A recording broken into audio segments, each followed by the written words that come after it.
दोस्तों इंडिया में 890 AI startups हैं। मैंने इनमें से 10 स्टार्टअप्स चूज़ किए हैं और आज मैं आपको उन 10 स्टार्टअप्स के बारे में बताने वाला हूं जो इंडिया के एआई वर्ल्ड को रीडिफाइन कर रहे हैं। ये कंपनी सिर्फ टेक्नोलॉजी ही नहीं बना रही हैं, ये इंडिया के लिए प्रैक्टिकल सॉल्यूशंस बना रही हैं। इन शॉर्ट ये कंपनीज रियल प्रॉब्लम्स को सॉल्व कर रही हैं। तो चलिए जानते हैं इन स्टार्टअप्स के बारे में। नमस्कार and welcome, you are watching rising Bharat. I am Aviraj.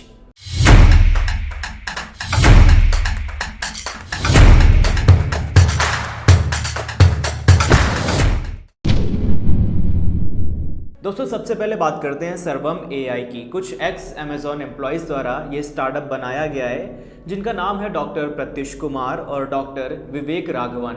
अब इन्होंने सर्वम एआई में कुछ डिफरेंट किया है। दोस्तों जब चैट जीपीटी नया आया था तो सब खुश हो रहे थे और इसके बारे में बातचीत भी कर रहे थे, लेकिन चैट जीपीटी के साथ एक प्रॉब्लम थी। प्रॉब्लम ये थी कि ये प्राइमरीली इंग्लिश लैंग्वेज में ही वर्क करता था।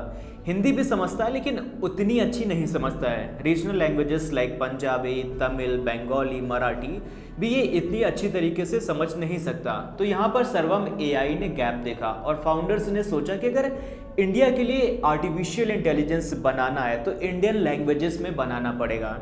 सर्वम एआई ने अपने लार्ज लैंग्वेज मॉडल्स डेवलप किए जो स्पेसिफिकली इंडियन लैंग्वेजेस के लिए हैं।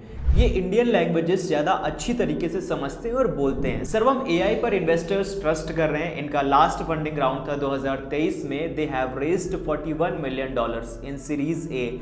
अभी 2025 में सर्वम एआई की वैल्यूएशन है $900 मिलियन एंड अप्रॉक्सीमेटली अभी इनकी टीम में 200 एम्प्लॉयज हैं। तो अल्टीमेटली इन्वेस्टर्स को सर्वम एआई पर ट्रस्ट है कि इनका मॉडल काम करेगा। अब हमारी दूसरी एआई कंपनी है Gun.ai। इसका नाम थोड़ा सा टेक्निकल है लेकिन इनका काम बहुत ज़्यादा इंटरेस्टिंग है।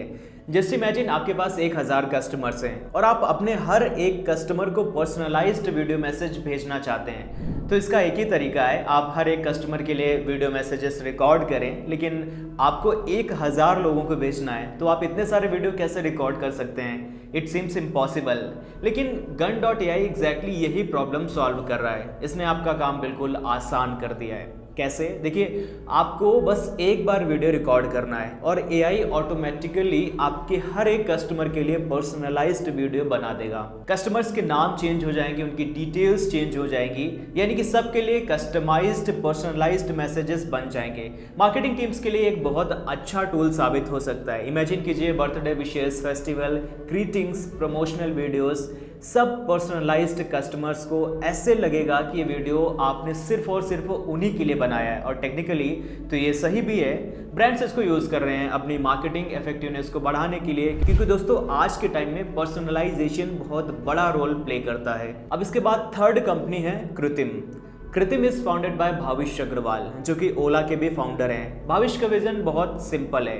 उनका मानना है कि इंडिया को अपना चैट जीपीटी चाहिए, क्योंकि अगर हमारा खुद का मॉडल होगा तो हम उससे कंट्रोल कर सकते हैं, डेटा कंट्रोल कर सकते हैं, फीचर्स भी कंट्रोल कर सकते हैं और मोस्ट इंपॉर्टेंटली आप इंडिया स्पेसिफिक प्रॉब्लम्स को सॉल्व कर सकते हैं। कृत्रिम का गोल है एक मैसिव लैंग्वेज मॉडल बनाना जो इंडिया को समझे, इंडियन कॉन्टेक्स्ट में काम करे, इंडियन प्रॉब्लम्स के इंडियन सॉल्यूशंस दे। और ये बिल्कुल हो सकता है क्योंकि इंडिया में टैलेंट की कमी नहीं है, बस ज़रूरत है तो सही विजन की और एग्जीक्यूशन की। इसके बाद है ट्रू फाउंड्री। इसको हेरोकू ऑफ एआई कहा जाता है। ये थोड़ा सा टेक्निकल टर्म है लेकिन मैं आपको सिंपल करके समझाता हूँ। देखिए, जैसे हेरोकू ने वेब एप्लीकेशंस डिप्लॉय करना इजी किया था, ठीक वैसे ट्रू फाउंड्री भी एआई मॉडल्स को डिप्लॉय करना इजी कर रहा है। मतलब डेवलपर्स के लिए अब एआई यूज़ करना उतना टफ नहीं रहा। Health care, finance, e commerce, हर सेक्टर में एआई यूज़ हो रहा है, लेकिन हर कंपनी के पास इतनी कैपेबिलिटी, टैलेंट और कैपिटल नहीं होती कि वो खुद का आर्टिफिशियल इंटेलिजेंस इंफ्रास्ट्रक्चर डेवलप कर पाए। इसीलिए यहाँ पर इनकी ट्रू फाउंड्री हेल्प करता है।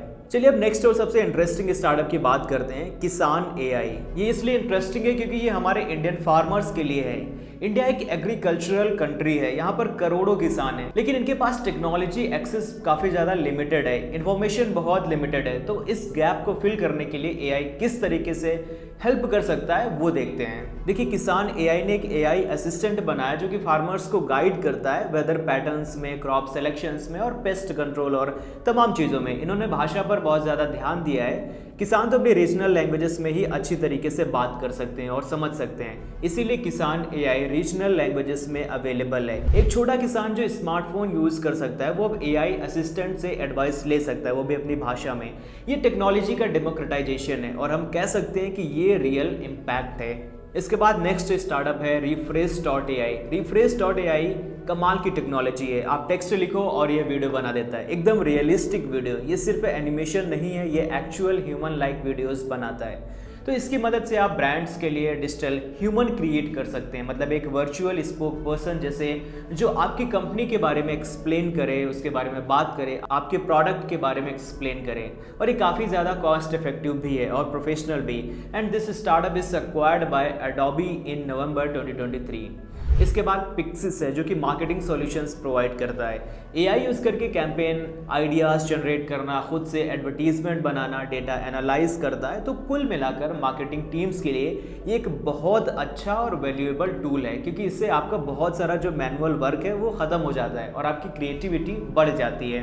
नेक्स्ट की बात करें तो इंस्टाडीप है। ये ओरिजिनली एक अफ्रीकन स्टार्टअप है, लेकिन अब ये इंडिया में भी एक्सपैंड कर रहे हैं। सप्लाई चेन और लॉजिस्टिक्स के लिए जनरेटिव एआई यूज़ कर रहे हैं। ये इंटरेस्टिंग है क्योंकि इंडिया में लॉजिस्टिक्स का एक बहुत बड़ा सेक्टर है और एआई से मैसिव एफिशिएंसी इंप्रूवमेंट हो सकती है। स्टेज ये एक एआई कंपनी है, लेकिन इनका अप्रोच थोड़ा सा अलग है। ये लोकलाइज्ड वीडियो कंटेंट पर फोकस करते हैं। ये रीजनल कंटेंट क्रिएटर्स के लिए टूल्स बना रहे हैं जो उनकी लोकल लैंग्वेज में काम करेगा, और हमारे इंडिया जैसे डाइवर्स कंट्री के लिए एक बहुत ज़्यादा नीडफुल टूल है। अब नेक्स्ट है राइटसोनिक। आई थिंक ये सबसे एक्सेसिबल टूल है इस लिस्ट में। कंटेंट राइटिंग के लिए एआई पावर्ड प्लेटफॉर्म है। Blogs, ads, social media post, ये सब आप इस टूल के जरिए सेकंड्स में जनरेट कर सकते हैं। स्मॉल बिजनेस और मार्केटर्स के लिए एक बहुत ज़्यादा यूजफुल टूल है। कंटेंट क्रिएशन थोड़ा टाइम कंज्यूमिंग है और एक्सपेंसिव भी होता है, लेकिन एआई टूल्स के जरिए आप कॉस्ट और टाइम दोनों को रिड्यूस कर सकते हैं और आपकी क्वालिटी भी मेंटेन रहेगी। इंडिया में अभी कंटेंट डिमांड बहुत ज़्यादा बढ़ रही है, मल्टीपल लैंग्वेजेस में, मल्टीपल फॉर्मेट्स में। तो ये इस तरह के एआई टूल्स कंटेंट जनरेशन में हमारी हेल्प कर रहे हैं। तो दोस्तों ये है इंडिया के लीडिंग जनरेटिव एआई स्टार्टअप्स, लेकिन ये सिर्फ एक शुरुआत है। जैसा कि मैंने पहले ही कहा कि इंडिया में अभी 890 एआई स्टार्टअप्स हैं और लगातार ये नंबर बढ़ रहा है।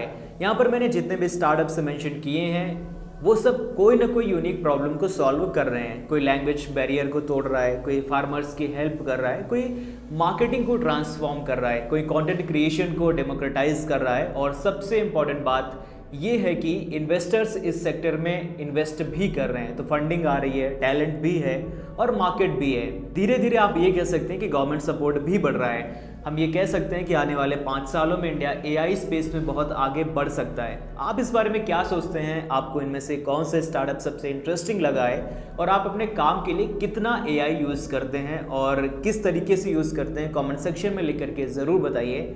फिलहाल आज की वीडियो में इतना ही, मिलते हैं नेक्स्ट वीडियो में, तब तक के लिए शुक्रिया, अलविदा।